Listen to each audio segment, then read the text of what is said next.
Hello and welcome to another edition or a special live podcast at the Lagos Tech Fest powered by Africa Tech Radio.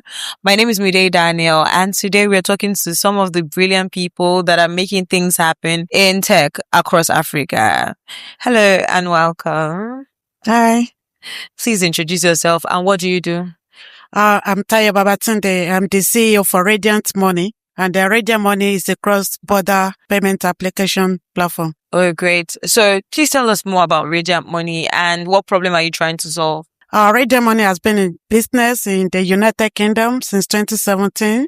We're licensed by the Financial Conduct Authority, and we're just branching to Nigeria. The problem we're trying to solve is the cross-border problem in Nigeria, whereby maybe parents trying to send money to their daughters schooling abroad. We have to carry money, everywhere. Take days and expensive. And so we're trying to bridge that gap because we believe that the people in Nigeria deserve better. Thank you very much. This question I'm about to ask is a question that's personal to me, or it will be personal to me based on your answer. Do you, when you say cross-border, are you dealing with just maybe Nigeria? Because most of these fintechs, you deal with Nigeria to the UK to Canada, but I don't think there are solutions that are involving Nigeria to other countries in Africa. So does Radiant Money also solve like Nigeria to the US to Canada, or does it solve problem around Africa? Not just across Africa. Radiant Money send money globally. At the moment, starting in Nigeria with what we call Pay Me Local, people in Nigeria will be able to send money to 37 countries just to start with, and we hope to add to it on a monthly basis. Oh, lovely. So does this mean that people across, say for instance, someone in Ghana can send some money to someone in Nigeria using Radiant Money? At the moment, what we're starting with is the payout, not collection yet. People in Nigeria can send money to someone in Ghana, in Kenya, in Uganda, in China, in India, globally. Oh, great. That's amazing. The second leg will be being able to receive money. But what we're doing right now, what we're launching today, is being able to send from Nigeria. And when I say send from Nigeria, we actually don't send money out. We're keeping Nigeria money in Nigeria to better our economy. Yeah. And that is why we call it Pay Me Local. You pay us local. If you're sending money to America, you give us Naira. And that's all you need to do. You log into your Radiant Money app. Let's say you want to send $1,000 to your daughter schooling in America. Log into your Radiant Money app, put $1,000. It will tell you how much you need to transfer to us in Naira. The moment we receive that Naira, the system pays your daughter in America instantly. So we don't convert. We keep Nigeria money in Nigeria to better the economy of Nigeria. Amazing.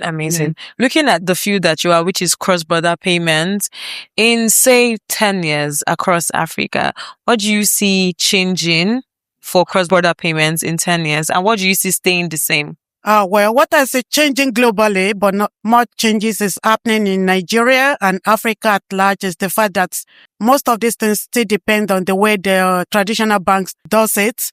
It takes longer days, costs a lot, and it involves a lot of carry money up and down.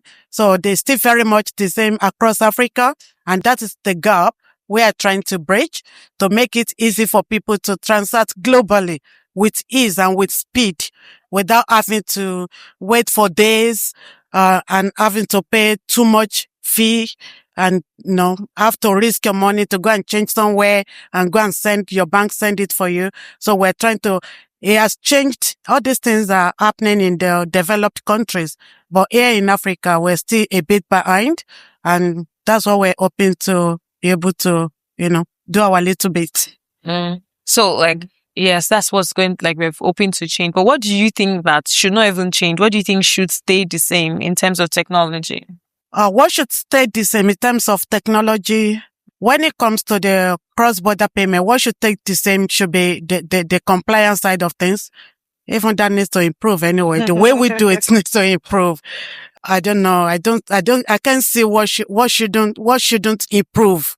Honestly, everything, if look at the way we do it, how we do it, and the people we do it, everything needs to be upgraded, really, basically. Thank you very much. So looking at innovation globally, is there anything, like maybe an idea, an innovation that you look at and you're like, oh, wow, I wish I thought about this first?